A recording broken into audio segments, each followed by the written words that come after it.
ये वाला क्वेश्चन आप लोगों ने ट्राई किया था, हो गया था ना, मैंने कल ग्रुप में भी सेंड किया था।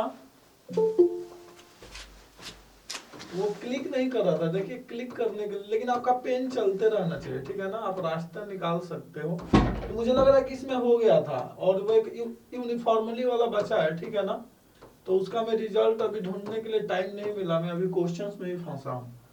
अभी क्वेश्चंस का 100 अभी 20 क्वेश्चन ही कंप्लीट हुए हैं, वो भी केवल मैथमेटिक्स का। स्टैटिस्टिक्स का आज से लगा हूँ, तो स्टैटिस्टिक्स का कंटेंट मिल ही नहीं रहा है गूगल पर, बहुत मेहनत कर रहा हूँ फिर भी नहीं मिल रहा। पता नहीं ये लोग क्वेश्चन कहाँ से उठाया, बनाए तो नहीं है तो श्योर है, कहीं से टिपा ही है, लेकिन कहाँ से टिपा ये समझ में नहीं आ रहा है। इन लोगों के पास बहुत ज्यादा कंटेंट रहता है, ये लोग जहाँ से पीएचडी किए रहते हैं वहाँ का कंटेंट है। हाँ हाँ, वो लोग जहाँ से पीएचडी किए रहते हैं, मैं भी वही कोशिश कर रहा था वो पीएचडी। एसेस नहीं मिलती ना सबको, जैसे यहाँ के नीरज मिश्रा सर अपनी एसेस किसी को नहीं दिए। अब मैं देवराज सर अपनी नीरज सर assignment ने जहाँ से क्वेश्चन टिपा है ना, वो सब मुझे मिल गया। ये लोग अपने असाइनमेंट के एसेस नहीं देते। आप स्टूडेंट होंगे तो बहुत, नहीं, मतलब आप उनका स्टूडेंट होंगे उनका तो उनका जहाँ का असाइनमेंट है ना, जिस बुक से उन्होंने कॉपी पेस्ट मारा है, विथ सेम नोटेशन वो बुक मुझे मिला है। किसका, नीरज मिश्रा सर का? हाँ, और ये खुद लिखा है कि कॉपी करने पर कॉपीराइट का क्लेम करूंगा, खुद कॉपी की है, कॉपीराइट का ये क्लेम करेंगे। अब मैं क्या बोलूँगा। तो वही मैं कल से ही वो बातें कर रहा हूँ रूम पार्टनर से कि लेकिन ये जो आप ये कर रहे हैं, जो एक बुक है उसका वो था, वो जानता है ये भी कहीं से है, ठीक है ना, सारे ये क्वेश्चन कहीं ना सब। कहीं से है, लेकिन मैं ये नहीं कहता कि ये ऑप्शन है, ऑप्शन इन्होंने खुद से बनाया है, लेकिन ये ना चीजें ना है, या उनके ना क्वेश्चंस के ये जो है ना, उनको कलेक्ट करके नहीं, डाल दिया। कलेक्ट नहीं, ये लोग असाइनमेंट में ही ऐसा क्वेश्चन देते हैं। ये लोग बहुत रखे रहते हैं, इन लोगों से सोल्यूशन मांगो तो फिर प्रोवाइड कराते हैं। ये लोग ऐसे नहीं प्रोवाइड कराते, नहीं नहीं, बहुत इनके पास सॉल्यूशन, वो इनके पास ऐसे क्वेश्चंस नहीं है। नीरज सर मिश्रा का मेरे पास सारा असाइनमेंट है। अरे वो आपके पास जो असाइनमेंट है ना, वो बहुत लो लेवल है। अभी उनके पास बहुत सारे असाइनमेंट होगा, ना जाने कितने असाइनमेंट उन्होंने ऐसे रोक रखा है। मतलब एक्चुअली में ये लोग जैसे अपडेट करते रहते हैं अपने आप को। आप जैसे उन्होंने 2013 या 14 जब पढ़ाया हो, 2019 में, अब ओके। दोबारा उनको जब पढ़ाने को मिला होगा, उसने क्वेश्चन का लेवल बढ़ा दिया होगा। पता नहीं है, तो मैंने तो काफी कोशिश किया था, उसमें तो मुझे कुछ मिला नहीं नहीं, था। वो ऐसे ही करते हैं यहाँ। आप यहाँ के अगर प्रीवियस ईयर से मैच कर रहे हैं तो बच्चे पूरे पूरे दिन नए, वो लोग नए क्वेश्चन खोजते रहते हैं। उनका काम ही नए क्वेश्चन बनाना। नहीं, ये मुझे केवल बेस पता चल जाए ना स्टाइल्स, मैंने कि स्टाइल्स में मैं टाइम दिया नहीं ना कभी पढ़ने के लिए। क्वेश्चन तो मैं कोई अपने से कर देता हूँ तुक्का मुक्का मार के, लेकिन कभी मैं लेकिन टाइम दिया नहीं। स्टाइल्स का क्वेश्चन बनाना in compare to math easy है, इसलिए इजी है ना कि इसमें हमें मैथमेटिक्स आती है ना, तो इसमें हम वो डाल सकते हैं, मैथमेटिक्स का फंक्शन ऑपरेशन लगा करके ना क्वेश्चन अच्छे से हम बना सकते हैं। तो ये हमारा एक प्लस पॉइंट है मैथमेटिक्स वालों का। तो इस बार मैं स्टाइल्स पर टाइम दे करके पढ़ ही लूंगा, क्योंकि इसकी जरूरत है।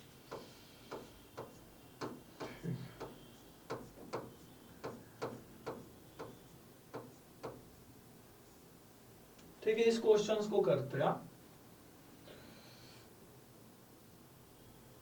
आप लोग ट्राई कीजिए, देखिए क्या आ रहा है आंसर। आप लोगों ने देखा है, सोचा है क्या इसके बारे में कुछ?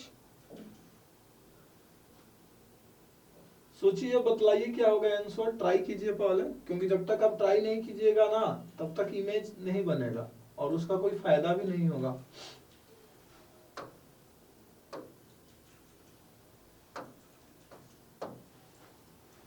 ट्राई कीजिए, नहीं तो मैं ट्राई करूंगा।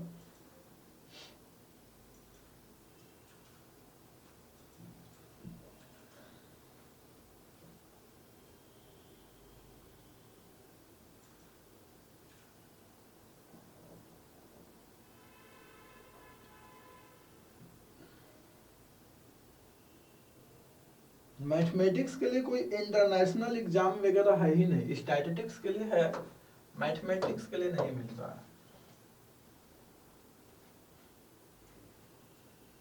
और अच्छे क्वेश्चंस कॉम्पिटिटिव एग्जाम के लिए ही बनाए जाते हैं।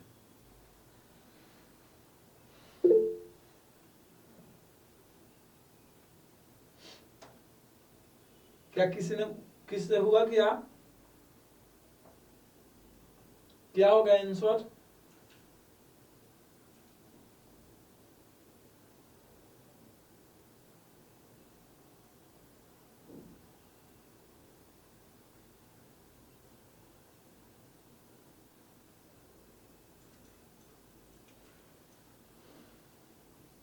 आइए मैं ट्राई करता हूं। ये कह रहा है कि nullity of A equal to 0। तो ए क्या है आपका? 3x4, ठीक है ना? तो हम थोड़ा रैंक नलिटी थ्योरम अप्लाई करें।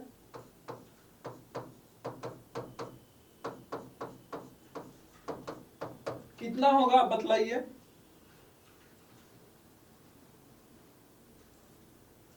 इक्वल टू में क्या लिखूं, 3 या 4?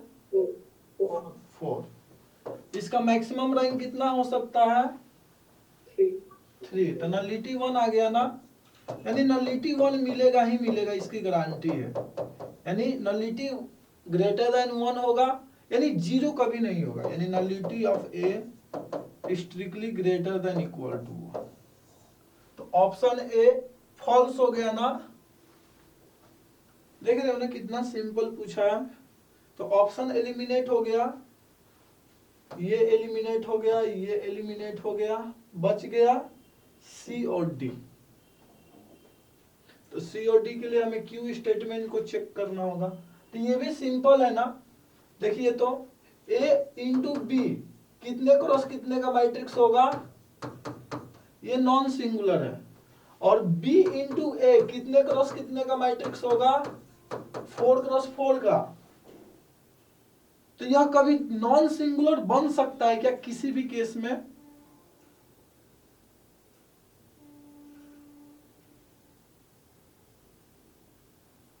यह नॉन सिंगुलर हो सकता है जब ए 3x4 का और बी 4x3 का मैट्रिक्स हो, नहीं हो सकता है ना, क्योंकि रैंक ऑफ ए बी क्या होता है? Less than equal to rank of A max minimum of, यहाँ पे क्या होता है? मिनिमम या मैक्सिमम होता है? मिनिमम होता है। Minimum of rank of A comma rank of B. तो और इसका मैक्सिमम रैंक कितना हो सकता है? ए और बी का मैक्सिमम रैंक कितना हो सकता है? 3 हो सकता है। तो इसका रैंक ऑफ ए बी क्या होगा? लेस देन इक्वल टू 3 होगा। या रैंक ऑफ बी ए कह लो, कुछ भी बोल लो, रैंक ऑफ बी ए भी क्या होगा? लेस देन इक्वल टू 3 होगा। तो और यहां 4x4 का मैट्रिक्स है और रैंक लेस देन 4 है। दैट मीन्स कि डिटर्मिनेंट 0 हो गया ना बीए का। और जब बीए का डिटर्मिनेंट 0 हो गया तो वो क्या हो गया? सिंगुलर मैट्रिक्स हो गया।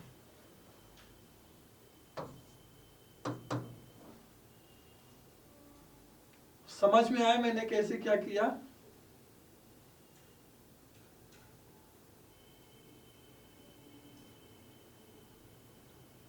किसी को कुछ पूछना है?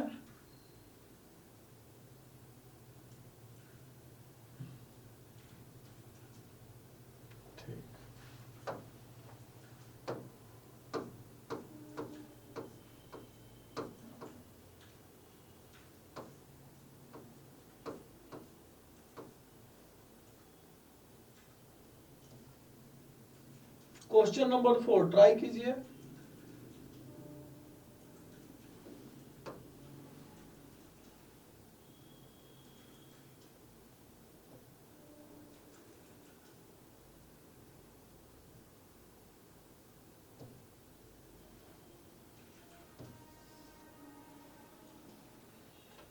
ये भी आसान है, सोचिए क्या होगा आंसर, बतलाइए, फिर मैं ट्राई करता हूं।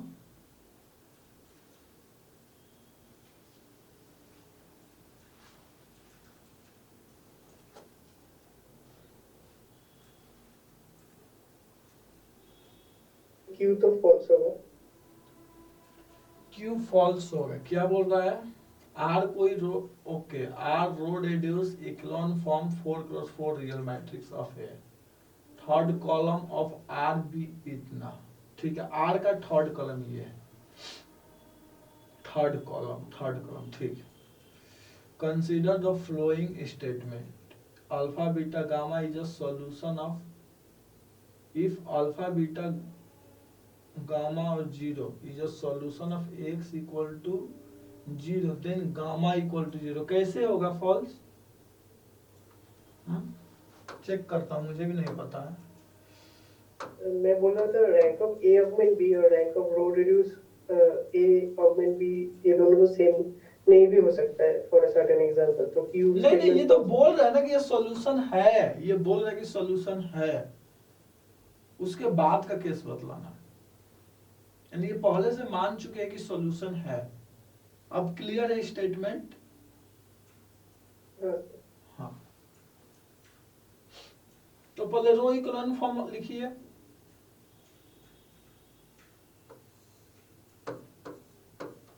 तो मैं जो होगा ना, मैं ना वो मिनिमम क्राइटेरिया लिखता हूँ। मिनिमम मीन्स मैं मैक्सिमम जीरोज को बना करके लिखता हूँ, ठीक है ना। मेरा थर्ड कॉलम ये है, तो इसके बाद एक मिनट, ये 1 रह सकता है, ठीक है ना, इसके बाद 1 रह सकता है, तो ये थर्ड कॉलम हो गया। तब इसके नीचे का एलिमेंट क्या होगा? ये तो जीरो हो गया, तो नहीं नहीं, ये वाला जीरो होना जरूरी है, ये जीरो होना जरूरी नहीं है, ये कुछ भी हो सकता है। तो इसको मैं ले लेता हूं ए जीरो। अब इसके नीचे का एलिमेंट जीरो होगा, इसके नीचे का एलिमेंट जीरो, और इसको मैं ले लेता हूं बी। ऐसा हम ले सकते हैं ना? यही है ना रो इक्विवेलेंट फॉर्म। और इसको भी आप 1 बना सकते हो, इसको 1 हम बना सकते हैं, कोई दिक्कत नहीं है। हाँ बतलाइए। क्वेश्चन में थर्ड कॉलम में जीरो दिया, तो यहाँ पे जीरो नहीं आएगा। कहां पर जीरो दे रखा है? ठीक है, तो जीरो दे रखा है तो जीरो। अब हो गया। अब जब ये जीरो दे रखा है ना, तो इसको मैं 1 बना सकता हूं, और जैसे आप इसको 1 बनाइएगा, अब ये जीरो हो जाएगा, क्योंकि इसके ऊपर यदि यदि फर्स्ट जीरो एलिमेंट है, रो का फर्स्ट जीरो एलिमेंट है, तो इसके नीचे के सारे एलिमेंट जीरो होंगे। यह रो इक्विवेलेंट फॉर्म का फॉर्मेशन है कि यदि आप रो में चल रहे हो, जैसे यह नॉन जीरो मिला ना, तो इसके नीचे के जितने भी एलिमेंट्स है वो जीरो होगा। यहां में रो चला, सेकेंड में यहां 1 मिला, तो अब इसके नीचे के सारे एलिमेंट जीरो हो, यानी जो फॉर्म चाहिए उस फॉर्म में आ गया ना, अब ये ऑटोमेटिक जीरो हो जाएगा, ठीक है। या आप इसको 1 भी बना सकते हो, इसको आप 1 भी बना सकते हो, तो मैं 1 बना दे रहा हूं ताकि हमसे गलत ना हो। अब ये जीरो होगा, ऐसा होगा। अब इसमें अल्फा बीटा गामा से मल्टीप्लाई कीजिए। सॉल्यूशन है ना, तो मल्टीप्लाई करके देखिए क्या आ रहा है। अल्फा इक्वल टू 0 0 0 होना चाहिए, क्योंकि x इक्वल टू 0 बोल रखा है। तो अल्फा, फिर यहां से क्या आएगा, बीटा प्लस गामा, फिर यहां से 0 आएगा ना, 0 आएगा 0। हो गया। देखिएगा कहीं गलत तो नहीं है, नहीं अभी तक तो गलत नहीं लग रहा। तो यहां से अल्फा इक्वल टू 0 हो गया, और beta plus gamma equal to 0 हो गया। और कहीं बीटा आ रहा है क्या? बीटा और कहीं नहीं आ रहा है, तो यह गामा 0 होना जरूरी नहीं है ना। यानी ये आपका मैट्रिक्स जो है रो इक्विवेलेंट फॉर्म में है, और इस कंडीशन को होल्ड कर रहा है। और मैंने इसमें अल्फा बीटा गामा और 0 से मल्टीप्लाई किया इस वेक्टर से, तो उस केस में यह गामा 0 तभी होगा जब बीटा 0 होगा। मीन्स गामा ऑलवेज 0 नहीं हो रहा है ना, गामा हमारा ऑलवेज 0 नहीं हो रहा है। तो हो गया, यानी पहला स्टेटमेंट फॉल्स हो गया। यानी हमें कोई एक काउंटर एग्जांपल ही चाहिए था ना, जो स्टेटमेंट पी को गलत साबित कर दे। क्लियर है? तो मैंने कुछ भी नहीं किया, मैं अपने, देखिए जब भी आप मैट्रिक्स का एग्जांपल लीजिए ना, किसी ऑप्शन को कट करने के लिए, एलिमिनेट करने के लिए, उसके मैक्सिमम एलिमेंट को 0 रखिए, विथ मीन्स क्वेश्चंस के कंडीशन को सेटिस्फाई करते हुए उसके मैक्सिमम एलिमेंट को 0 रखिए ताकि आपका कैलकुलेशन इजी हो और सब कुछ क्लियरली दिखे। अब सेकेंड स्टेटमेंट पे आते हैं।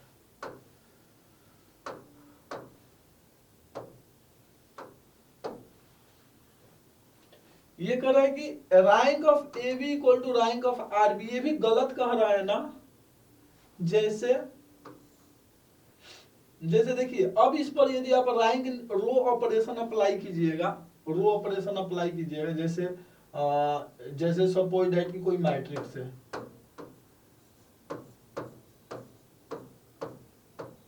कुछ भी ले लो अपने मन से कुछ, या मैक्सिमम 0 ही मैं ले लेता हूं, ठीक है ना। ये आफ्टर एक मिनट, आप एक मैट्रिक्स कंस्ट्रक्ट कीजिए जिसका ना, जिस पर मैंने रो ऑपरेशन अप्लाई किया तो ये बन गया।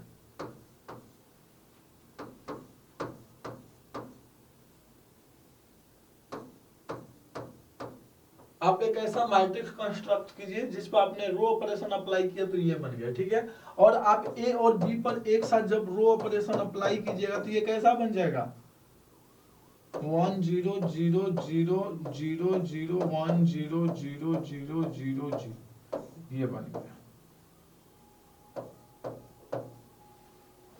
ये हो गया। और साइड में बी भी तो आएगा, अब साइड में बी भी कर लीजिए।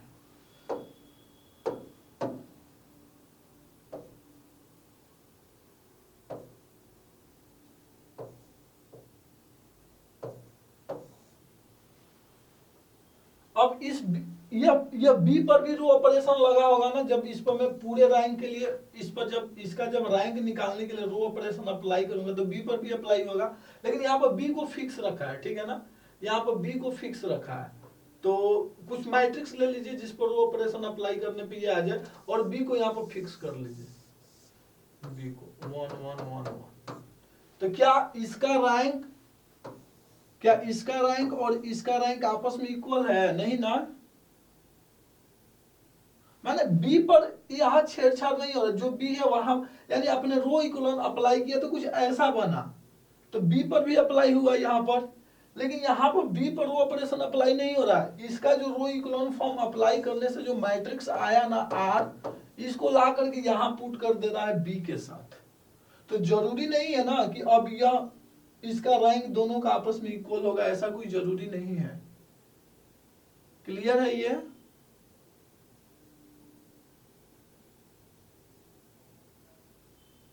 Yes sir. तो ऐसा क्वेश्चन जैम में भी आया है सर, सेम क्वेश्चन जैम में भी आया है। कहाँ आया है ये याद नहीं है, बट आया है। यानी इसमें भी दोनों स्टेटमेंट फॉल्स हो गया। वाह, देखो तो थोड़ा 4,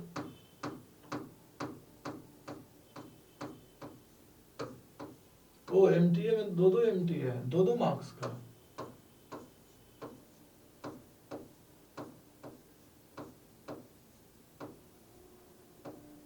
फोर का डी,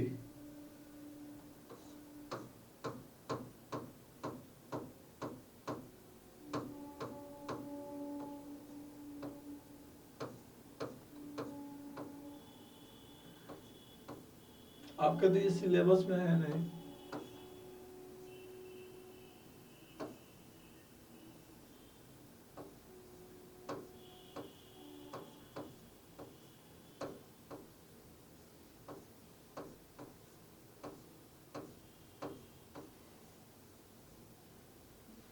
ये बतलाइए, ये तो +2 का है ना,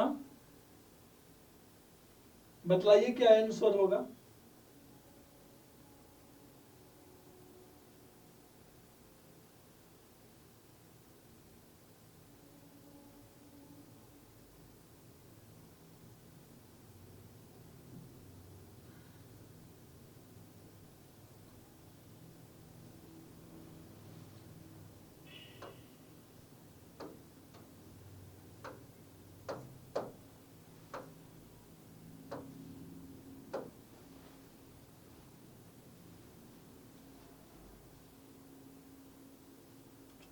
पहले फिक्स पॉइंट वाला डिफिनीशन देख लीजिए। फिक्स पॉइंट का क्या डिफिनीशन होता है? F of x equal to x होगा किसके बीच में? इन दोनों इंटरवल के बीच में। ओपन है ना, तो ओपन के लिए फिक्स पॉइंट थ्योरम हमेशा ट्रू नहीं होता है, क्लोज के लिए ऑलवेज ट्रू होता है। यहाँ पर ओपन है, यहाँ पर ओपन है, तो f of x equal to x करके चेक कीजिए, तो यहाँ से हो जाएगा pi by 2 equal to tan inverse x. मैंने डायरेक्ट लिख दिया, एक्स एक्स कैंसल आउट हो गया और इसको इधर लेकर के आना। अब x इक्वल टू या tan inverse x equal to pi by 2 होगा किसी भी x के लिए। पॉसिबल नहीं है ना, किसी भी रियल वैल्यू x के लिए आपस में इक्वल होगा क्या? No, sir. नहीं होगा, किसी भी रियल वैल्यू के लिए नहीं होगा। तो यह स्टेटमेंट गलत होगा। यानी PQ तो क्लियर हो गया। ये फिक्स पॉइंट का पहले आपको डिफिनीशन मालूम होना चाहिए। यदि फिक्स पॉइंट, ये डिफिनीशन है, close A to close B होता है, तो इस केस में हमेशा एक x मिलेगा such that f of x equal to x होगा। x से यदि दिक्कत हो रहा है तो एक ऐसा अल्फा मिलेगा such that f of alpha equal to alpha, क्योंकि x का मतलब बच्चा इसको आइडेंटिटी, यानी सब इसको आइडेंटिटी समझने लगता है कि ये आइडेंटिटी हो गई।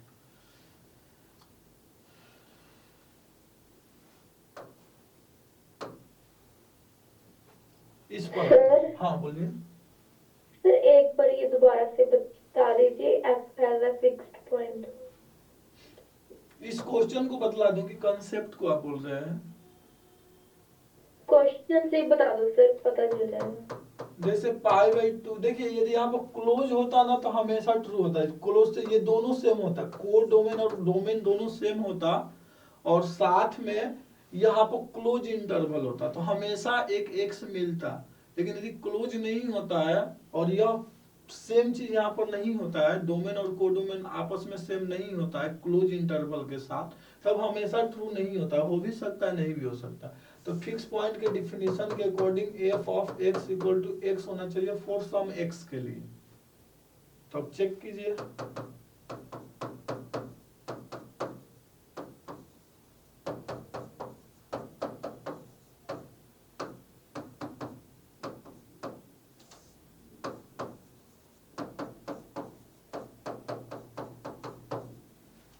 अब ये किसी भी रियल वैल्यू x के लिए पाई बाई 2 नहीं होगा, x टेंड्स टू इंफिनिटी के लिए होता है, और infinity is not a real number. Clear है आप? यानी यस सर। यह स्टेटमेंट गलत है।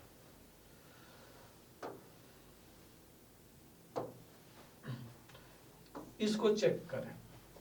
अब आपको पता है कि यह डिफरेंशिएबल फंक्शन है, यह हमें मालूम है। तो अब मैं काम करता हूं, इसको इधर डिवाइड कर देता हूं।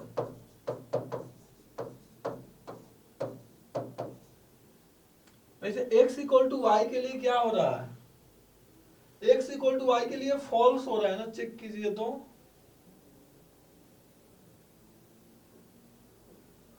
सॉरी, हाँ, x इक्वल टू वाई के लिए फॉल्स हो रहा है ना। कहीं नहीं लिखा है कि x और y डिफरेंट होना चाहिए। एक साइड 0 हो रहा है, दूसरे साइड 0 नहीं हो रहा, तो ये तो ऐसे ही फॉल्स मुझे दिख रहा है। फिर भी ये से होता है जहां पे x not equal to y है, ठीक है ना। अब ये चूंकि मेरा फंक्शन डिफरेंशिएबल है, तो इसको f डैश c लिख सकता हूं बाय मीन वैल्यू थ्योरम, जहां पर c lies between x to y।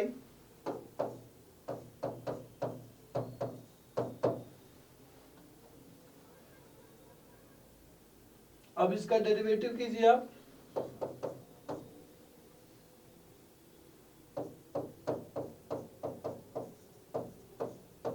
क्या ये ऑलवेज लेस देन 1 हो रहा है? चेक कीजिए।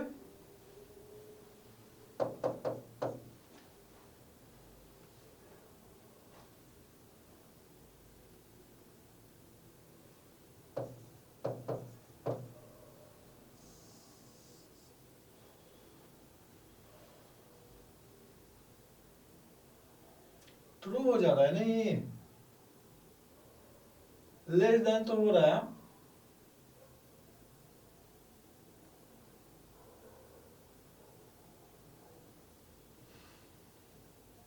लेस देन हो रहा है ना,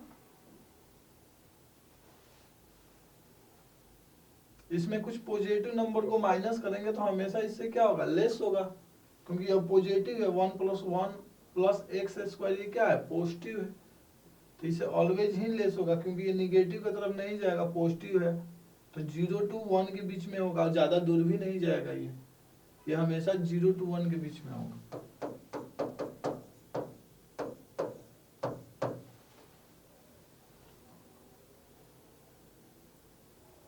चेक करते हैं क्या, ठीक है ना। वैसे मेरे को पी स्टेटमेंट तो क्यू तो फॉल्स लग रहा है, क्लियर है। पी में ना f of x minus f of y less than mod x minus mod y, ये कह रहा है x इक्वल टू y यदि होता है तो x इक्वल टू y ये ले ही नहीं रहा, यही ना,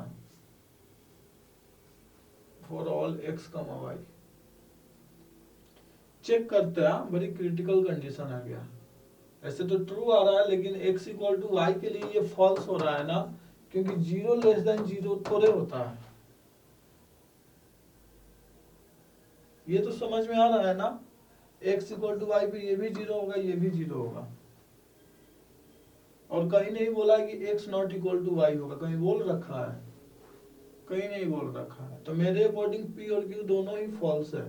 तो आओ चेक करते, किस्मत आजमाते हैं। वैसे p ट्रू आ रहा है, लेकिन चेक करते, क्योंकि ऑलरेडी डिवाइड नहीं किया है ना। यदि पहले से डिवाइडेड फॉर्म में रहता तो मैं मानता, हाँ जब मैं डिवाइड करूंगा तो x not equal to y के लिए डिवाइड करूंगा। दो केस होता है ना। देखिए अभी ये चीजें डोमेन में है, अभी ये चीजें डोमेन में है,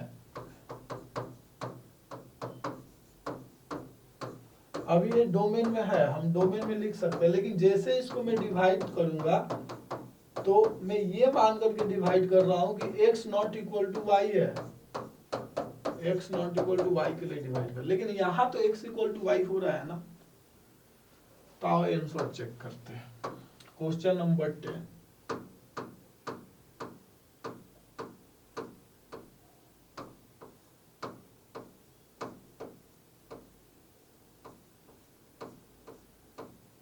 वाओ,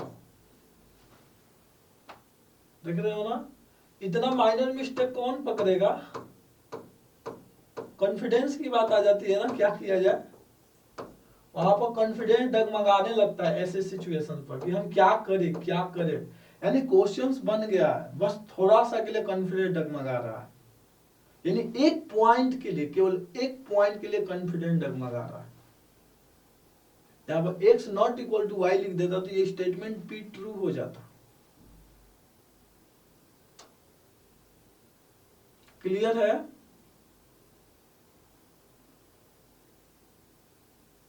यस सर।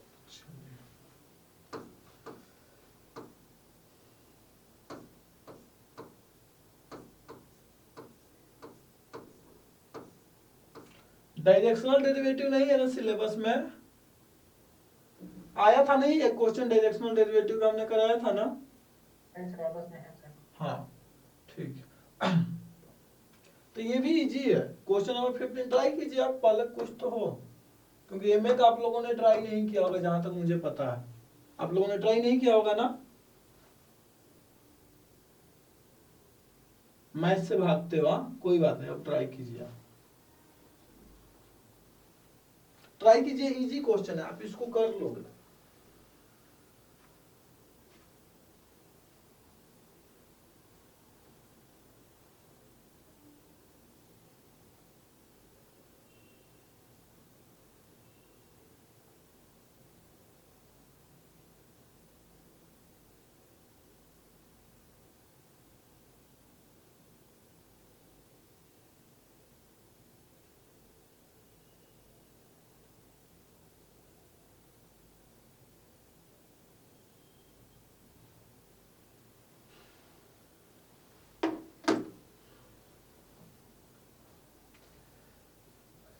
देखिएगा ना, तो यार दो वेरिएबल इक्वेशन बनेगा, करके देखिए।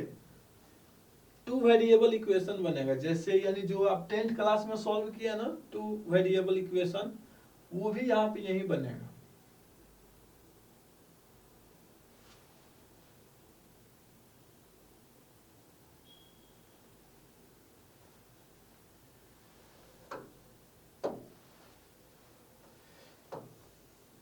देखिए पहले तो डिफरेंशिएबल फंक्शन है ना, तो जैसे फंक्शन डिफरेंशिएबल होता है तो डायरेक्शनल डेरिवेटिव का ये फॉर्मूला होता है।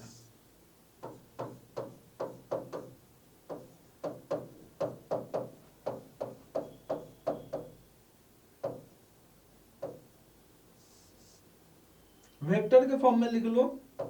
चलिए यदि टू वेरिएबल है तो टू वेरिएबल के साथ डॉट होगा जहां पे ये यूनिट वेक्टर होगा। यानी फॉर्मूला नहीं अप्लाई करना है, डिफिनीशन हम तब अप्लाई करते हैं, यानी फर्स्ट प्रिंसिपल उसको बोल लीजिए, हम तब अप्लाई करते हैं जब पीस वाइज फंक्शन होता है। उस पॉइंट पर, जिस पॉइंट पर डायरेक्शनल डेरिवेटिव निकालने के लिए बोलता है, उस पॉइंट की मैं बात कर रहा हूँ। यदि वो पीस वाइज उस पॉइंट पर नहीं है तो आप डायरेक्ट इस फॉर्मूले का यूज कर सकते हैं। तो इसको मैं यू बोल दूं ना, देखिए इसको मैं यू बोल रहा हूँ, इसको यू बोल दीजिए। इस पॉइंट पर, सॉरी मैं ए कमा बी लिख दिया, गलत लिख दिया, इस डायरेक्शन में ना, इस डायरेक्शन में, ये यूनिट वेक्टर है, 8 पॉइंट ये। तो डेल एफ किस पॉइंट पर निकालना है, ए कमा बी पर। अब हो जाएगा, ये मालूम है ना क्या होता है,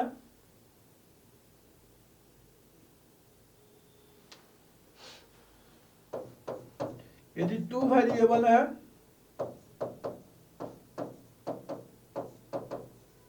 तो यहां तक होगा, थ्री वेरिएबल है तो ये भी होगा, और यह डॉट प्रोडक्ट।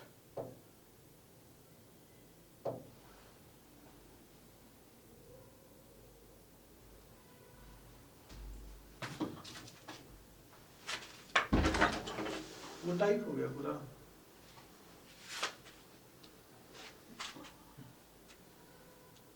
मैं मेल करता हूँ, एक मिनट। हाँ,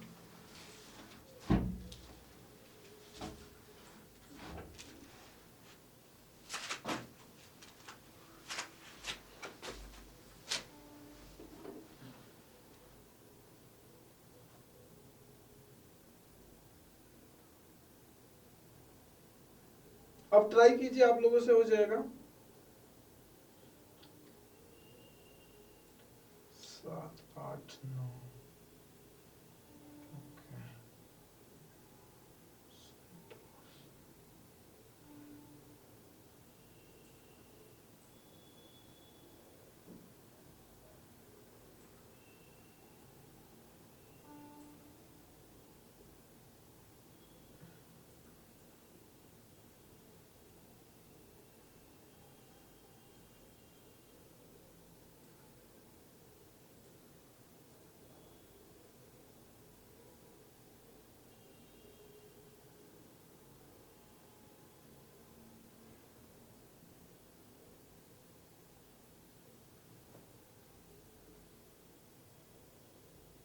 आंसर देखेंगे 3 आ रहा है क्या? आंसर 3 है। नेक्स्ट थोड़ा सा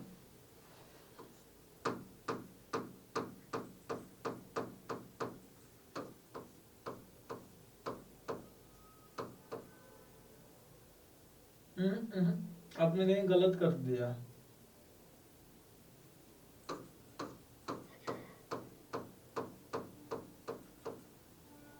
केवल कैलकुलेशन होगा रिजल्ट अप्लाई करने के बाद। मैं करता हूँ, दीपक मेल कर दिया हूँ।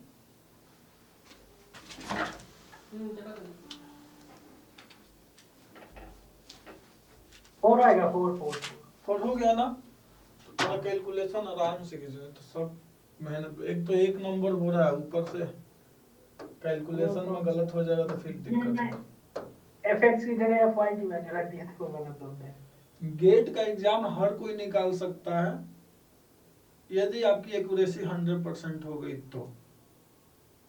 क्योंकि आप कितना भी, आप यदि मास्टर्स कर रहे हैं ना, अब ऐसे भी एग्जाम देने जाइएगा, माने पहले से आप थोड़ा बहुत कॉम्पिटिटिव एग्जाम का प्रिपरेशन करते आ रहे, उस केस की मैं बात बतला रहा हूं, या आप जैम का प्रिपरेशन किए हैं। हाँ, यदि आप जैम का प्रिपरेशन किए हैं और गेट की कोचिंग नहीं भी किए हैं, फिर भी आप 30 मार्क्स तो करके आ जाइएगा, इसकी गारंटी है, 30 मार्क्स भर आ जाएगा। तो यहां पर आता हूं, तो ये कह रहा है कि डायरेक्शनल डेरिवेटिव u और v के, एक ये है और एक ये है, यानी हमारे पास ये है। यहां से मैं प्रोसीड करता हूं, तो इस चीज को मैं इंप्लाई करके क्या लिख सकता हूं, f x 0,0 plus f y 0,0, तो आई कैप दे दो, जे कैप दो ही है ना, क्योंकि आर स्क्वायर है, डॉट किसके डायरेक्शन में, यू के डायरेक्शन में। क्या ये यूनिट वेक्टर है, पहली चीज की यह यूनिट वेक्टर होना चाहिए, नहीं है तो हमें बनाना पड़ेगा उसके मैग्नीट्यूड से डिवाइड करके। तो ये ऑलरेडी है, तो ऑलरेडी है, तो यहाँ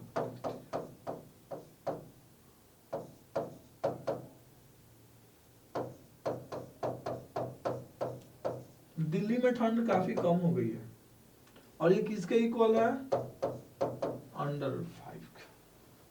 तो एक इक्वेशन यहां से हो जाएगा ना,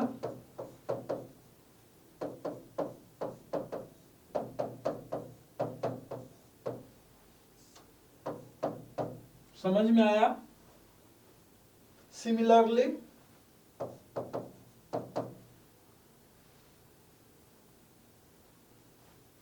माइनस आएगा,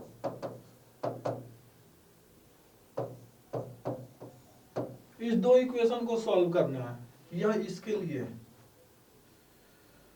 कहाँ गए भाई, अब इसको निकाल करके दोनों को ऐड करके वैल्यू बतला देना, एफ एक्स एफ वाई निकल जाएगा अलग अलग, दोनों को ऐड कर दीजिएगा, है ना इजी। तो ये वैसे क्वेश्चन जो कहीं से छापता नहीं है, ठीक है ना, ये छापने वाला क्वेश्चन नहीं है, ये खुद से एक पेन उठा करके बनाया जा सकता है। तो जितना मैं क्वेश्चन बनाने को ज्यादा ही टफ बन गया है, तो कुछ इजी क्वेश्चंस बनाने हैं। तो पहले स्टैट्स का कुछ लिख लूं, मैं चाहता हूं कि स्टैट्स का कम से कम 100 क्वेश्चन तो लिख लूं 2 दिनों में। 23-24 से टेस्ट स्टार्ट करना है। तो आज तो रात भर पहले बैठ करके वो FLT बनाऊंगा PYQ का, 2005 से लेकर के 2014 तक का पूरा टाइप हो गया है।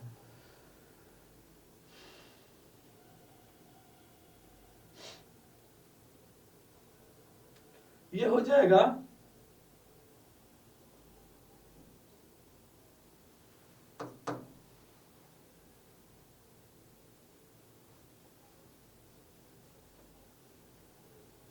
देखिए, तो क्या है, t इक्वल टू ये है और t स्क्वायर इक्वल टू है, तो देखिए तो इसका इमेज क्या आएगा, इसको आप लिख सकते हैं ना ऐसा, इस चीज को। अब ये क्या है, यह है, और इसका इमेज क्या है, 1 1 1 है। समझ में आया, ठीक। सर दोबारा बताना ये। आप टी स्क्वायर को क्या लिख सकते हो, ऐसे आप लिख सकते हो ना, ओके। हाँ, तो इसी को मैं ऐसे लिख लिया हूं। x के जगह पर क्या है, 1 1 1 है ना, और t 1 1 का इमेज क्या है, इसके इमेज को यहाँ पुट कर दिया। समझ में आ गया।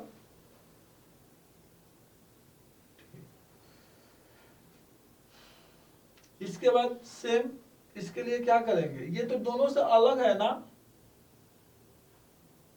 ये दोनों से अलग है नहीं, लेकिन कैसे अलग है, t11 देखिए, तो ये तीनों लिनियरली इंडिपेंडेंट है क्या, 1 1 1 1 माइनस 1 1 ये, और ये इसको t स्क्वायर है ना, t स्क्वायर 1 1 2, तो t स्क्वायर 1 1 2 को हम क्या कर सकते हैं, हमें t का इमेज चाहिए ना, तो t स्क्वायर 1 1 2। तो मुझे ये बतलाइए, थोड़ा कॉमन सेंस लगाइए कि t ऑफ 1 1 2 का इमेज क्या है, 1 1 1 है। ये कब आएगा मुझे बतलाइए, तो यहाँ पर क्या होगा कि ये आएगा,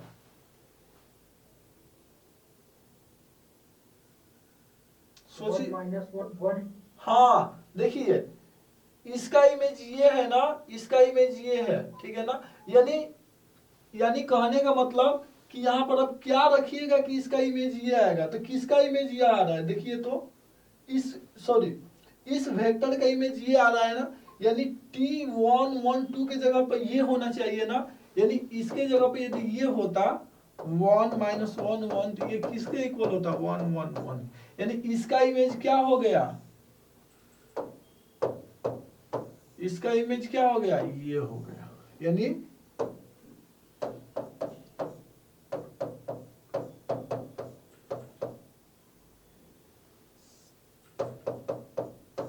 ये। अब चेक कीजिए कि क्या ये तीनों वेक्टर लिनियरली इंडिपेंडेंट है।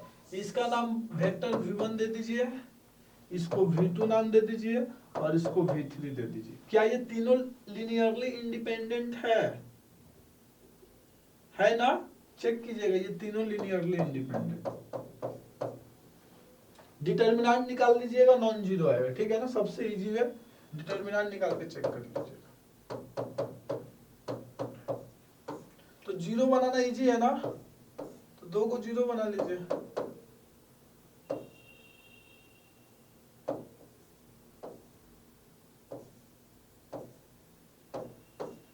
डिटर्मिनेंट निकालिएगा तो क्या आएगा, नॉन जीरो आएगा ना, क्योंकि अपर ट्रायंगुलर मैट्रिक्स हो गया जिसका डायगोनल नॉन जीरो है, तो इसका डिटर्मिनेंट नॉट इक्वल टू, यानी यह Li हो गया। तो यह बेसिस है ना आरक्यू का। अब इसका इमेज देखिए, इसका इमेज क्या आएगा, इमेज क्या क्या आ रहा है, एक ये इमेज आ रहा है, एक ये इमेज आ रहा है, एक ये। क्या यह इमेज लिनियरली इंडिपेंडेंट है? नहीं ना।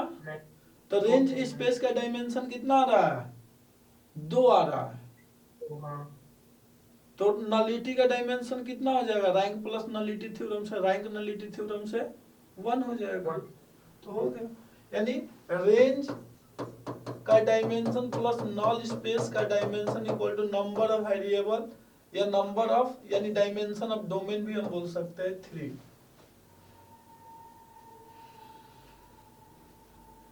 इसका डायमेंशन 2 है तो इसका डायमेंशन 1 होगा, तो ही आपस में इक्वल होगा। हो गया, 1 होगा। अच्छा जैसे मान लीजिए नहीं रैंक पूछा है ना, सॉरी रैंक पूछा, तो रैंक 2 होगा। हाँ बोलिए।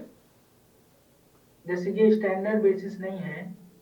नहीं स्टैंडर्ड बेसिस से मतलब नहीं है ना, बेसिस तो है ना, और किसी भी वेक्टर के पास इनफाइनाइटली मेनी वेक्टर्स होते हैं। हाँ बोलिए। वो मैं बात आपकी समझ रहा हूँ, स्टैंडर्ड बेसिस नहीं। मान लीजिए जैसे मुझसे अगर मान लीजिए कि मैं लीनियर ट्रांसफॉर्मेशन बनाना चाहूँ x y z का, तो मतलब कैसे आगे प्रोसीड करूँगा? मींस आप लिनियर ट्रांसफॉर्मेशन लिखना चाहते हैं इसकी हेल्प से? हाँ, इसकी हेल्प से। हाँ तो ये तो इजी है, ये तो कुछ है नहीं, लिख सकते हैं, इसमें क्या है।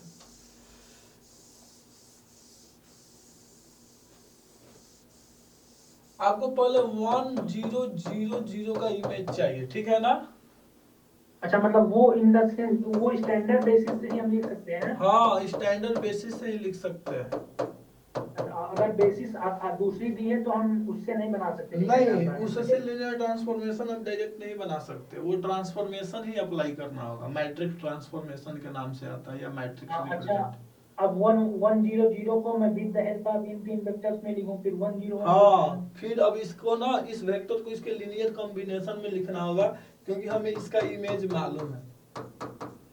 अच्छा यही मैं पूछना चाह रहा था कि ऐसी मतलब मैं इसीलिए बोल कि जैसे स्टैंडर्ड बेसिस नहीं दिया, तब हमें अगर लीनियर ट्रांसफॉर्मेशन बनाना है तो हम ओरिजिनल मतलब स्टैंडर्ड बेसिस को गिवन बेसिस के टर्म में लीनियर कॉम्बिनेशन में लिखें, देन लीनियर ट्रांसफॉर्मेशन अप्लाई करेंगे, तब हमारा लीनियर ट्रांसफॉर्मेशन मिलेगा ना? हाँ आप सही बोल रहे हैं। अब यहाँ से एबीसी की वैल्यू निकल जाएगी ना, 3 वेरिएबल 3 इक्वेशन बनेगा। अब यहाँ पर टी अप्लाई कर दीजिएगा। तो यहाँ से t of x y z हो जाएगा। मान लीजिए कि आपने यह निकाल लिया, सबका इमेज निकाल लिया, तो अब इसको अप्लाई कर दीजिए। अब तो कुछ है ही नहीं, इसका image x t e1 plus y t e2 plus z t e3 हो गया। हाँ हो जाएगा। लेकिन जब ये ऐसा देगा ना, तो आपको मैक्सिमम 2x2 का मैट्रिक्स देगा, इससे ज्यादा का नहीं देगा, ठीक है ना, क्योंकि कैलकुलेटिंग होता है।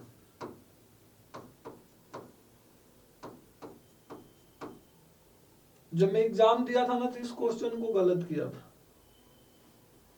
मैंने पूरा हो गया था फिर गलत हो गया था। और इसको मैंने 1 फिलअप किया था, रैंक की जगह पर नलिटी निकाला था, जैसे आप लोगों को दिखलाया ना, तो वहां पे नलिटी, बड़ी गंदा पेपर गया था, आते हुए भी पूरा गलत लिपा पोती करके आया था मैं। फिर जब मैं दोबारा एग्जाम देने गया ना तो बस आराम से सही करने गया था। मेरा 100% एक्यूरेसी था, जो मेरा गेट क्रैक हुआ है उसकी एक्यूरेसी 100%, एग्जैक्ट 31 मार्क्स है मेरा।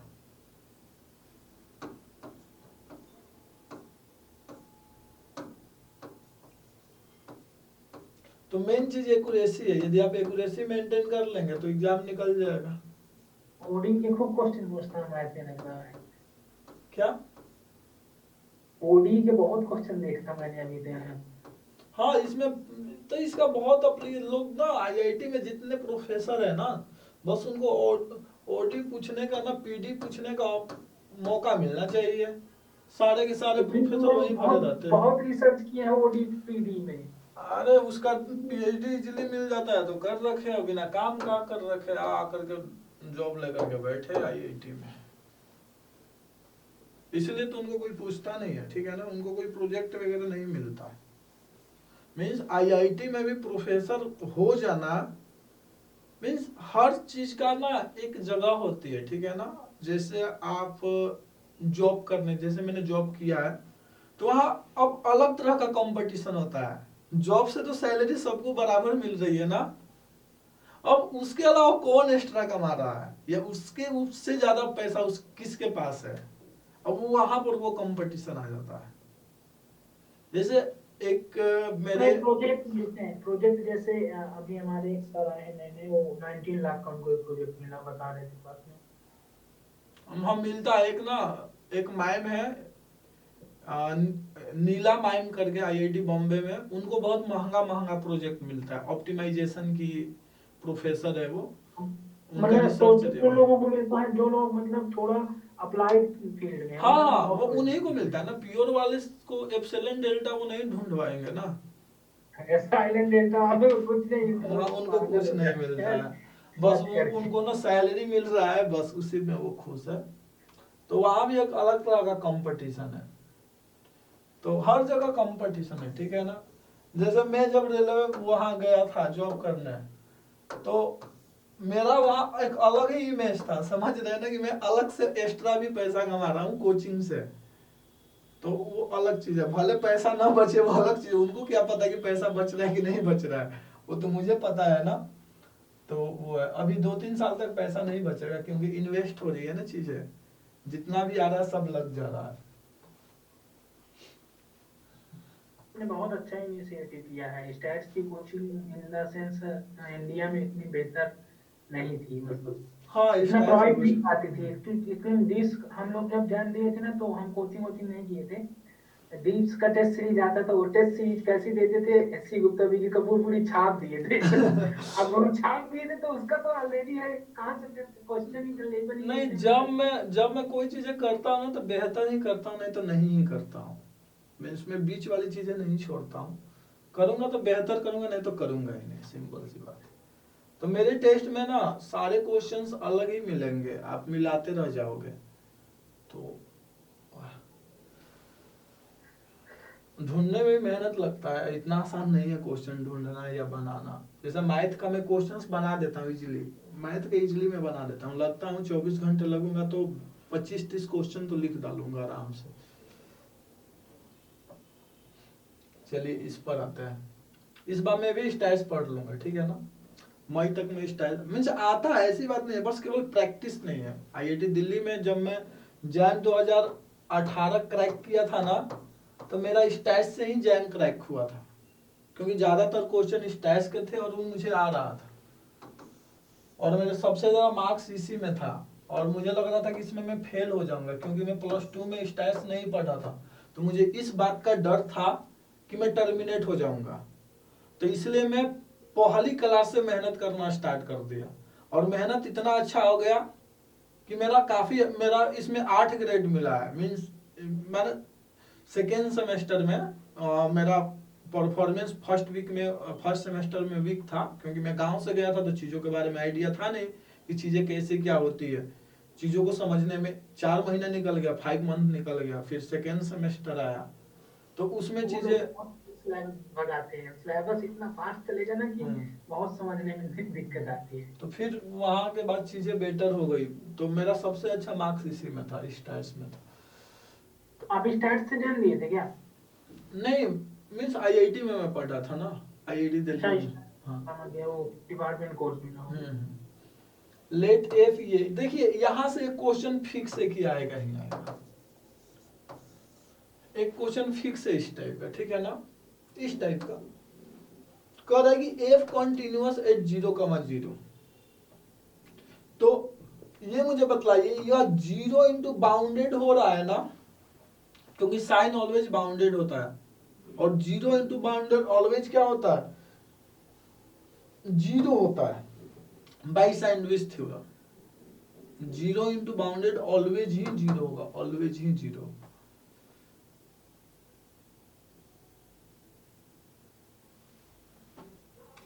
तो एफ तो कंटिन्यूअस हो गया बट नॉट डिफरेंशिएबल, तो डिफरेंशिएबल हमें चेक करना होगा, तो डिफरेंशिएबल के लिए आपको पहले एफ एक्स और एफ वाई चाहिए।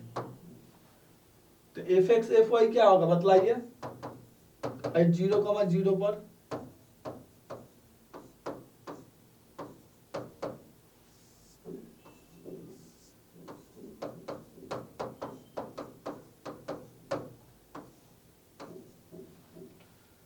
क्या होगा,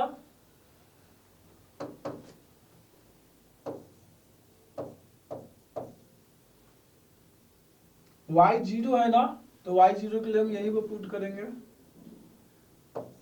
तो क्या होगा यहां से h स्क्वायर, तो मॉड h होगा, सही है, इंटू साइन 0 पुट कीजिएगा ना,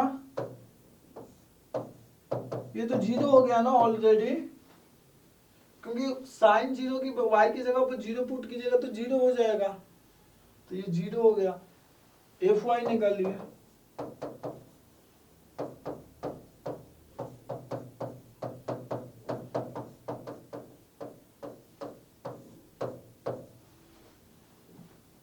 x 0 के लिए फंक्शन ये क्या होगा, जब x 0 होगा तो 0 होगा ना, और ये 0 है तो 0 माइनस 0 अपन ये समथिंग 0, यानी एफ एक्स एफ वाई 0 हो गया। तो मैं आपको एक बार डिफरेंशियबिलिटी का फॉर्मूला बतलाया था, याद होगा,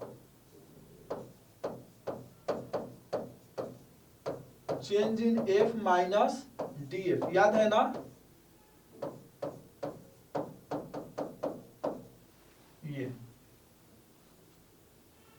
ये डिफरेंशियबिलिटी का फॉर्मूला है। तो क्या हो जाएगा,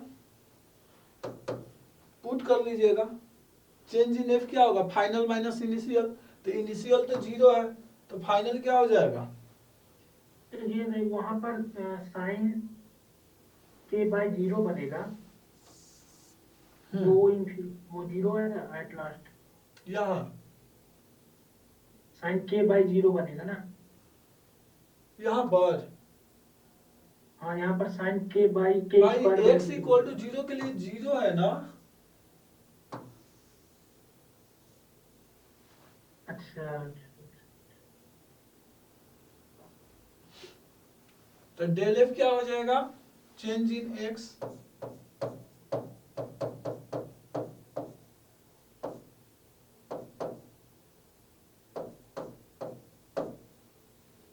df माइनस df भी 0 होगा, एफ एक्स और एफ वाई 0 है ना, तो लिखने की जरूरत नहीं है, तो ये सारी चीजें याद होनी चाहिए। अब ये ऑसिलेट करेगा ना, क्योंकि 0 को मींस मल्टीप्लिकेशन में 0 नहीं आ रहा, तो ये ऑसिलेट करेगा, तो जब ऑसिलेट करेगा तो डिफरेंशियबिलिटी नहीं है बट नॉट डिफरेंशिएबल, यानी पी स्टेटमेंट क्या है, ट्रू है। The directional derivative इतना at 0,0 exist in the, sir हाँ सर जैसे डिफरेंशिएबिलिटी इंप्लाइज करती है कंटिन्यूटी, तो हम उससे भी कह सकते हैं अगर एफ नॉट डिफरेंशिएबल है तो एफ कंटिन्यूअस भी नहीं होगा। कैसे बोल सकते हैं, mod x डिफरेंशिएबल तो नहीं है लेकिन कंटिन्यूअस है ना। ठीक है सर।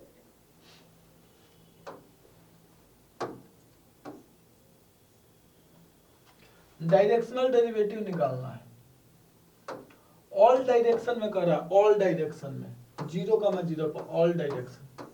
तो इनफाइनाइटली मेनी डायरेक्शन है ना, तो हम क्या ले ले, यूनिट वेक्टर ले लेते हैं।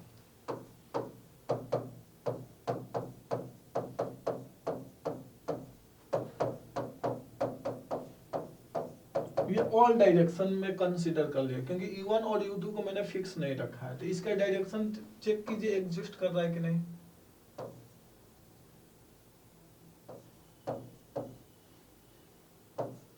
Zero plus U1H 0 plus U2H minus 0,0। समझ में आया ना, फॉर्मूला में लिख दिया हूं A प्लस, ऐसा मैं फॉर्मूला लिखाया था ना, याद होगा आप लोगों को, डायरेक्शनल डेरिवेटिव का मैं लिखाया था एक बार हो रहा है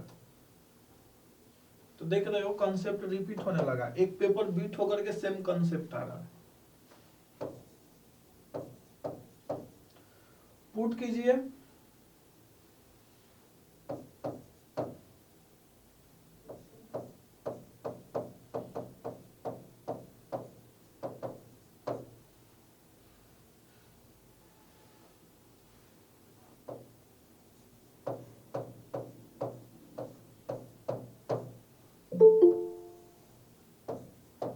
ये हो गया।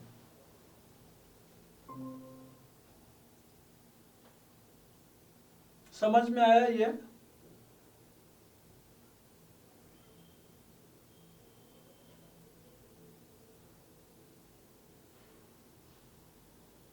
मैं केवल फॉर्मूले में पुट किया हूं, बाकी में कुछ भी नहीं किया हूं। जहां जहां x से ये पुट कर दिया हूं, जहां जहां y है ये पुट कर दिया हूं, तो मेरा ये मिल गया। अब ये वन वेरिएबल लिमिट में कन्वर्ट हो गया। तो मुझे ये बतलाइए, ये मॉड आएगा ना, देखिए आपको एक चीज दिखा कि जब मैं स्क्वायर रूट से आया तो मॉड के साथ आया, क्योंकि हमें पता नहीं है ना कि h क्या है, पॉजिटिव है कि निगेटिव है, हमें मालूम नहीं है। तो square root of x square always mod x होता है, ये ध्यान रखना होता है। वो x तब होता है जब x पॉजिटिव होता है। हमें कैसे पता कि x पॉजिटिव है या निगेटिव, हमें नहीं पता ना। तो अब क्या होगा,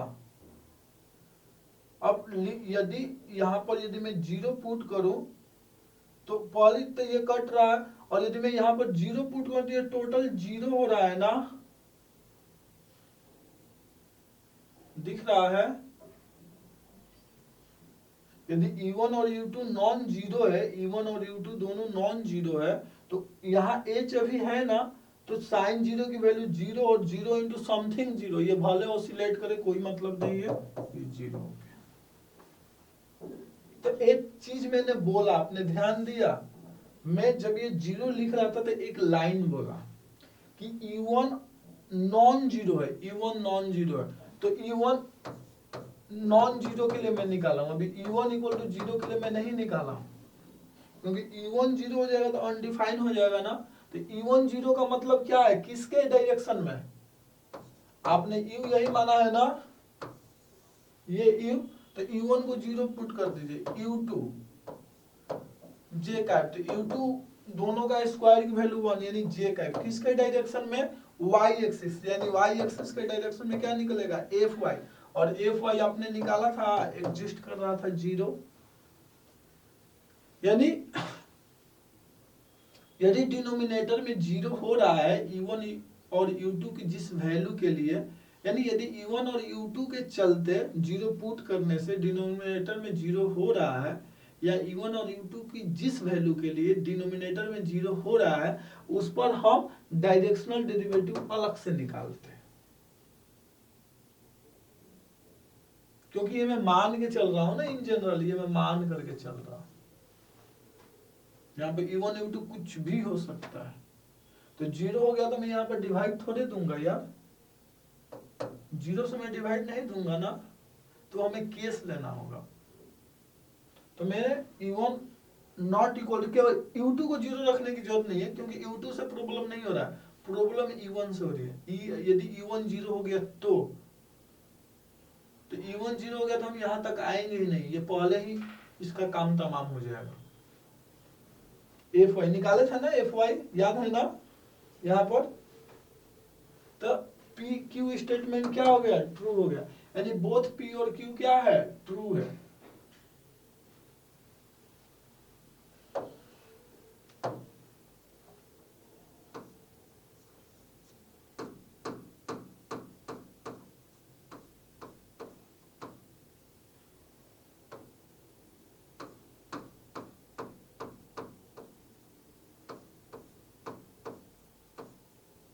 सही है ना? अगर मतलब y एक्सिस के करस्पॉन्डिंग अगर हम लें तो वो directional derivative normal y derivative हो जाता है क्या? हाँ, Fy हो जाता है ना, Fx और Fy भी एक तरह का डायरेक्शनल डेरिवेटिव है, इन direction x and in direction y। ऐसे ही x एक्सिस के करस्पॉन्डिंग fx हो जाएगा डायरेक्शनल हाँ डेरिवेटिव। हाँ,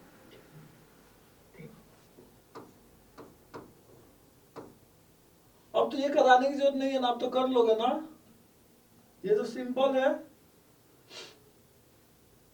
इसको पोलर में चेंज कर लेना, पोलर ज्योमेट्री अब बना लेना।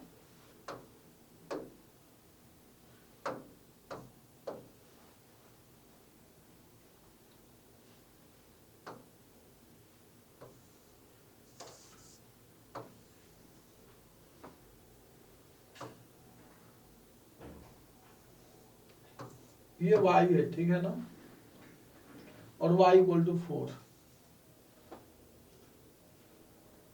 यही बनेगा ना।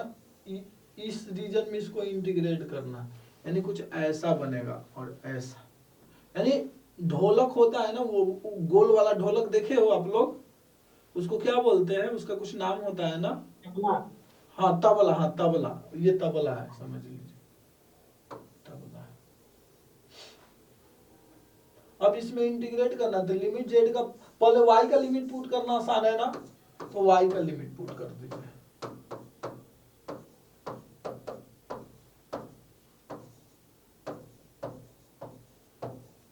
तो y का एंट्री कहां पर हो रहा है, यहां पर, इस रीजन पर।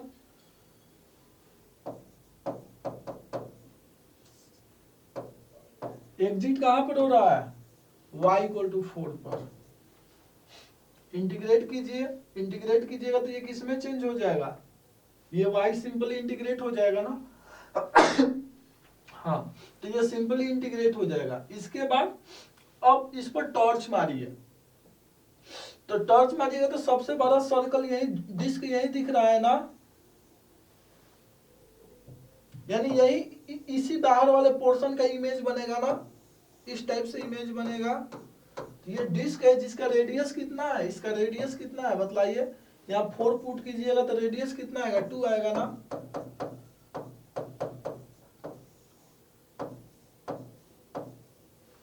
अब हो जाएगा पोलर में चेंज करके, x के जगह पर r cos थीटा और z के जगह पर r sin थीटा, यानी x के जगह पर 2 cos थीटा और z के जगह पर 2 sin थीटा पुट कर लीजिएगा।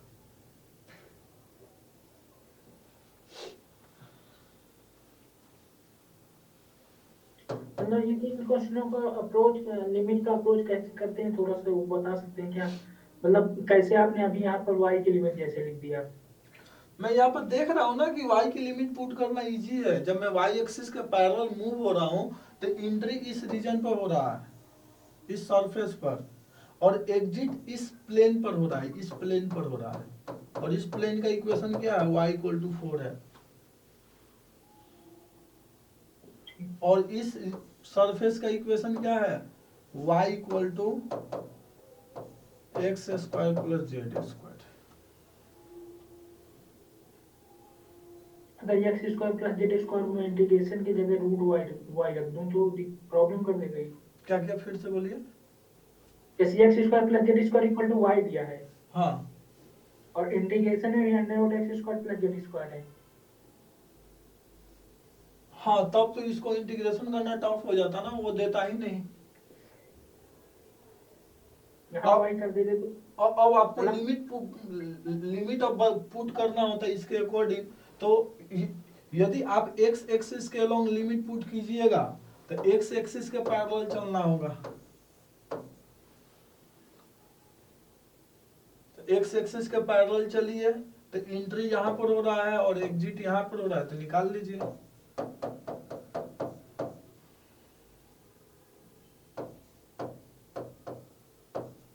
हो गया, यानी एंट्री निगेटिव और एग्जिट पॉजिटिव हो रहा है।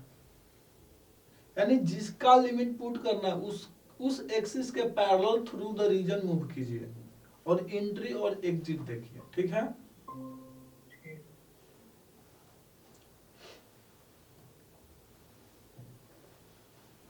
देखिए फिर से आ गया, ये हो जाएगा ना कि कराना पड़ेगा, ट्राई करना हो जाएगा। करा चुका हूं ये क्वेश्चन, तो आप लोग खुद से ट्राई कीजिएगा। मुझे लग रहा है कि हो गया।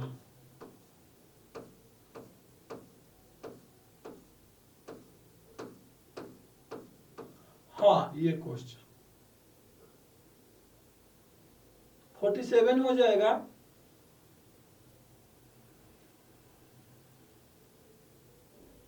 ये टेस्ट में कहीं ना कहीं मिला होगा, मैं रियल नंबर से रियल नंबर में दिया था, डोमेन को मैं चेंज कर दिया था। जानते हैं, लड़का टेस्ट सीरीज ज्वाइन किया है, तो वो ना टेस्ट 5 मिनट में ही पूरा समाप्त कर देता है, समझ रहे हैं ना। और केवल जैसे एक भी प्रीवियस ईयर उसको दिखेगा, पटाख से मुझे मैसेज करेगा, सर सारे के सारे प्रीवियस ईयर है, समझ रहे हो ना। उनके कितने हैं, बोला कि 3 है। हम कहे कि एग्जाम में आएगा तो आप छोड़ के आ जाओगे ना, क्योंकि तो प्रीवियस ईयर आईआईटी दे दिया, आप तो करोगे नहीं। माने वो एक भी टेस्ट कंप्लीट नहीं दिया है, शायद वो ये देखने के लिए आया कि मैं कितना प्रीवियस ईयर यूज कर रहा हूँ। और प्रीवियस ईयर अभी तक एफएलटी में मैं एक भी नहीं डाला हूँ। जैम का एक ये जो लास्ट वाला टेस्ट हुआ था ना, इसमें 2005 से लेकर के 14 तक का मैंने क्वेश्चन डाला था। तो कहा कि सारे के सारे प्रीवियस ईयर कि अब तक कितने प्रीवियस ईयर मिले, पता नहीं वो टेस्ट देने आया है कि किसी कोचिंग का बंदा है, समझ में नहीं आ रहा। ज्वाइन करके पूरा का पूरा टेस्ट सीरीज कॉपी पेस्ट मार दो, ये भी हो सकता है ना। तो चलो ठीक है। तो हाँ, तो यहाँ पर हमें क्या निकालना है, A2 निकालना है, A2। तो A2 का मतलब क्या होगा,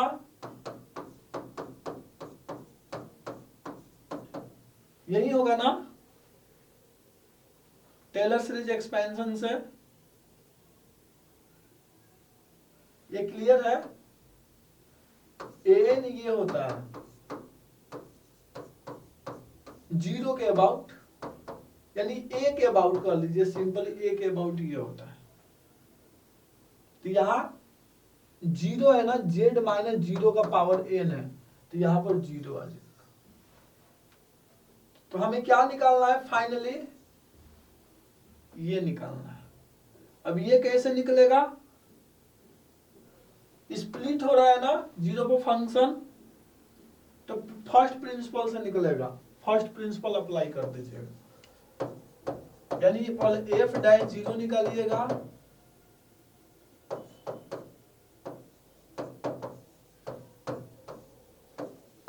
ये निकल जाएगा। फिर आप इसको डिफरेंशिएट कर दीजिएगा, इसको आप डिफरेंशिएट कर दीजिएगा, f डैश कर दीजिएगा। f डैश करने के बाद यहाँ कुछ आएगा डिफरेंशिएशन करने के बाद, और यहाँ से f डैश 0 निकल जाएगा, ठीक है। और ये z नॉट इक्वल टू, यानी x नॉट इक्वल टू 0 और x इक्वल टू 0 लिख लो, कोई दिक्कत नहीं। यहाँ कॉम्प्लेक्स को हटा दीजिए, रियल कर दीजिएगा, क्योंकि आपका रियल ज्यादा आएगा। ये हो गया, और इसका डिफरेंशिएशन आपको आता है, आप इजीली कर लोगे। इसके बाद फिर से एक बार फॉर्मूला अप्लाई कर दीजिएगा, क्योंकि फिर से 0 के लिए 0 पर फंक्शन स्प्लिट हो रहा है।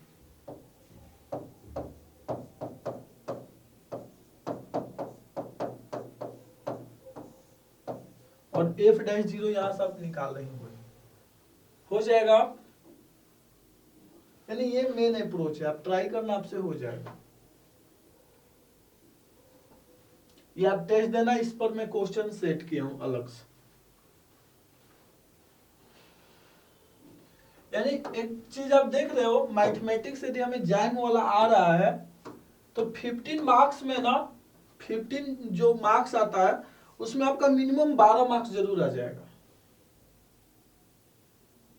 यूनिफॉर्मली कॉन्टिन्यूस वगैरह हटा दीजिए, कहीं गलती से दे दिया तो 3 मार्क्स को रिड्यूस कर दीजिए, तो 12 मार्क्स आपका श्योर है कि आ ही जाएगा, 100% आ जाएगा। केवल जैम मैथमेटिक्स क्लियर है, उसके बेसिस की मैं बात कर रहा हूँ, उसके बेस।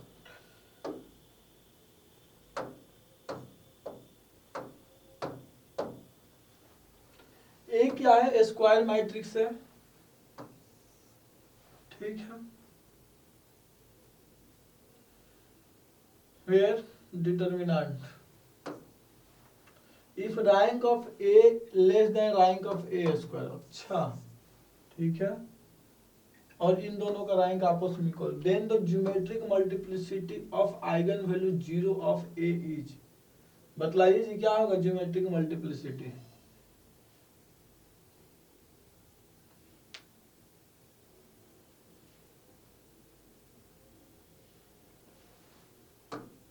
और सर 7x7 की मैट्रिक्स, सॉरी 9x9 की मैट्रिक्स बनेगी ना, 9x9 का मैट्रिक्स बनेगा, तो कैसे होगा बतलाइए, ज्योमेट्रिक क्या होगा?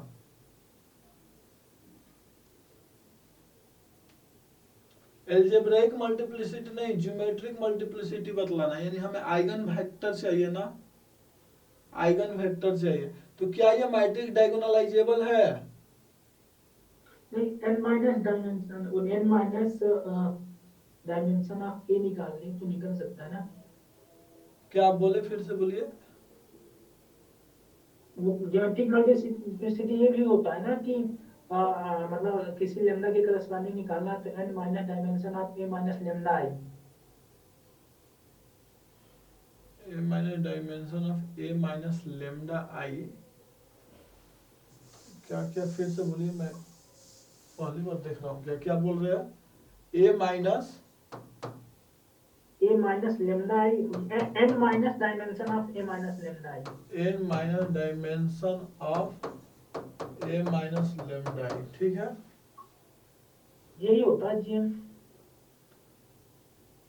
ओके, जीरो के अबाउट जीरो के बाद करेंगे या तो इन लेमडा जनरल, जीरो बट होगा, ओके, आप ये कह रहे हैं ना कि x इक्वल टू 0 है, तो हमें x का डायमेंशन चाहिए ही ना, तो आप यहाँ पर नलिटी वाला ही कंसेप्ट अप्लाई कर रहे हैं, राइट?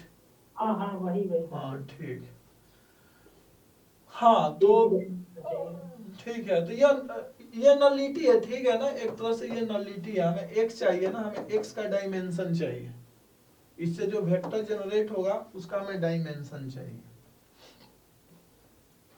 तो कैसे होगा? यदि हमें मिनिमल पॉलिनोमियल पता चल जाए तो काम बन जाएगा क्या? क्या मिनिमल पॉलिनोमियल ये हो सकता है? वहां पर डायमेंशन की जगह शायद रैंक होगा, n माइनस रैंक आपके माइनस रैंक मिलती है ना, तो रैंक होगा। हाँ वहां पर रैंक होगा, डायमेंशन नहीं होगा, रैंक। रैंक हाँ डायमेंशन ऑफ रैंक होगा। ए अगर निकल आए n तो पता ही है, n मतलब 4 5 3 5 9 है, ए की रैंक निकल आएगा तो रैंक ऑफ ये,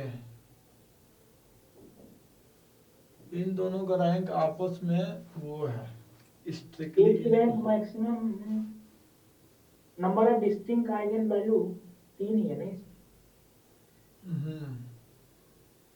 तो ए की रैंक 3 से ज्यादा तो नहीं हो सकती।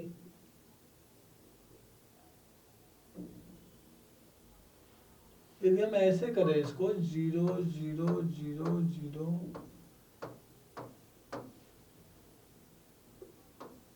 9, जैसे हम 0 0 पुट करें तो डायगोनल तो नहीं होगा, ये तो श्योर है, डायगोनल मैट्रिक्स तो नहीं होगा, क्योंकि डायगोनल मैट्रिक्स के केस में कुछ भी पावर कीजिए, रैंक ए का ए स्क्वायर का ए क्यू का सबका रैंक सेम आएगा, तो डायगोनल मैट्रिक्स तो नहीं होगा।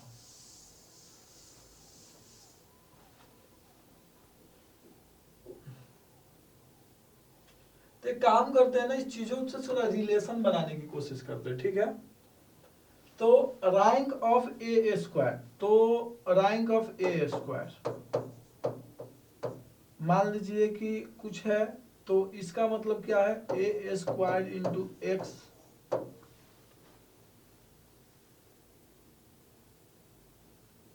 तो यहां से क्या हो जाएगा, इसका डायमेंशन,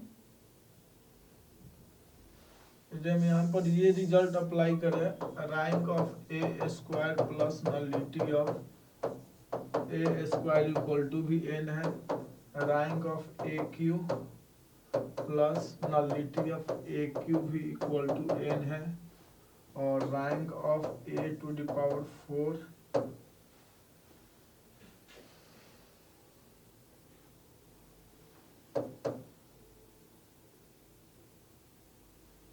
इससे एक चीज देख रहे, इसका रैंक कम हो जा रहा है, इसका रैंक ज्यादा हो जा रहा है स्क्वायर करने से, माने ये कैसे पॉसिबल है, स्क्वायर करेंगे तो रैंक कम होना चाहिए कि ये ज्यादा नहीं हो जा रहा है, ये कैसे?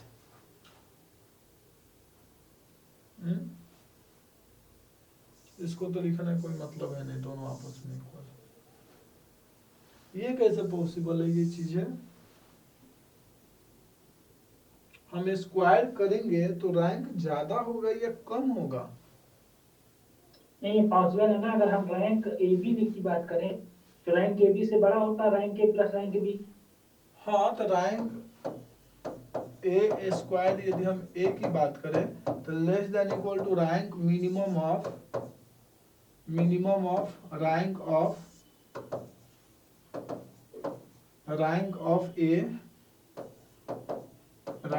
ए square comma rank of A होगा, सही है? अब मान लीजिए कि मैक्सिमम यही है, मिनिमम यही है, सपोज्ड है, तो रैंक ऑफ ए क्यू क्या आ रहा है, रैंक ऑफ ए स्क्वायर आ रहा है ना, कहां से इनइक्वालिटी सेटिस्फाई करेगा? एमटीए देखते हैं, किसी क्वेश्चन में था ना 49,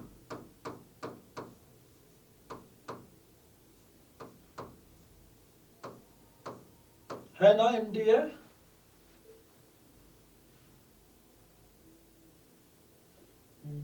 चलो क्वेश्चन ही गलत है, अच्छी बात है। और भी है क्या क्वेश्चन, देख लो।